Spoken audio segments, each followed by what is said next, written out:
ಸಚಿವ ಬಾಲಕೃಷ್ಣ ಪತ್ನಿ ಹೆಸರಿಗೆ ಅಕ್ರಮ ಖಾತಾ.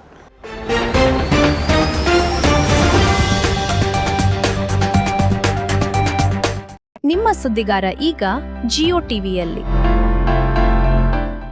ಸಚಿವ ಎಚ್.ಸಿ. ಬಾಲಕೃಷ್ಣ ಅವರು ತನ್ನ ಪತ್ನಿ ಹೆಸರಿಗೆ 100 ಕೋಟಿ ರೂಪಾಯಿ ಮೌಲ್ಯದ ಸರ್ಕಾರಿ ಜಮೀನಿಗೆ ಕಾನೂನು ಬಾಹಿರವಾಗಿ ಖಾತವನ್ನ ಮಾಡಿಕೊಳ್ಳಲು ಅಧಿಕಾರ ದುರುಪಯೋಗ ಮಾಡಿಕೊಂಡಿದ್ದು ಸದರಿ ಸ್ವತ್ತಿಗೆ ಪೋಡಿ ಮಾಡಿಸಿಕೊಂಡಿದ್ದಾರೆ ಅಂತ ಬಿಜೆಪಿ ಮುಖಂಡ ಎನ್.ಆರ್. ರಮೇಶ್ ಲೋಕಾಯುಕ್ತ, ಕಂದಾಯ ಇಲಾಖೆ ಹಾಗೂ ಬೆಂಗಳೂರು ಪ್ರಾದೇಶಿಕ ಆಯುಕ್ತರಿಗೆ ದೂರನ್ನ ಕೊಟ್ಟಿದ್ದಾರೆ. ತಾವರೆಕೆರೆ ಹೋಬಳಿಯ ಕುರುಬರಹಳ್ಳಿ ಗ್ರಾಮದ ಸರ್ವೆ ನಂಬರ್ 158ರಲ್ಲಿ 8 ಎಕರೆ ವಿಸ್ತೀರ್ಣದ ಜಮೀನನ್ನ ಸಚಿವರು ತನ್ನ ಪತ್ನಿ ರಾಧಾ ಹೆಸರಿಗೆ 2025ರ ಏಪ್ರಿಲ್ 3 ಮತ್ತು ಮೇ 15ರಂದು ಕೆಂಗೇರಿ ಸಬ್ ರಿಜಿಸ್ಟ್ರಾರ್ ಕಚೇರಿಯಲ್ಲಿ ನೋಂದಣಿ ಮಾಡಿಸಿಕೊಳ್ಳಲಾಗಿದೆ. ಇದರ ಜೊತೆಗೆ 2.20 ಸರ್ಕಾರಿ ಸ್ವತ್ತಿಗೂ ಕಾನೂನು ಬಾಹಿರವಾಗಿ ಪೋಡಿ ಮಾಡಲಾಗಿದೆ.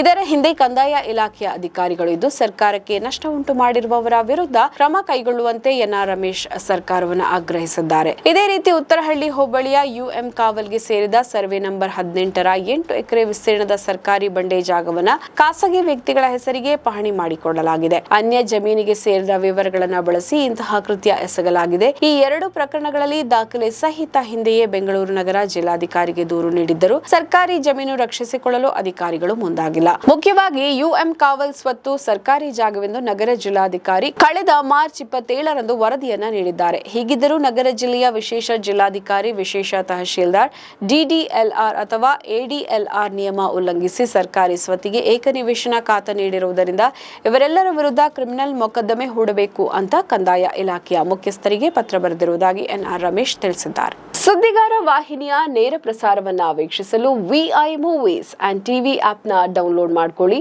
ನಂತರ ಸುದ್ದಿಗಾರ ಅಂತ ಸರ್ಚ್ ಮಾಡಿ. ಸುದ್ದಿಗಾರ ಈಗ ನಿಮ್ಮ ಕೇಬಲ್ ನೆಟ್ವರ್ಕ್ನಲ್ಲಿ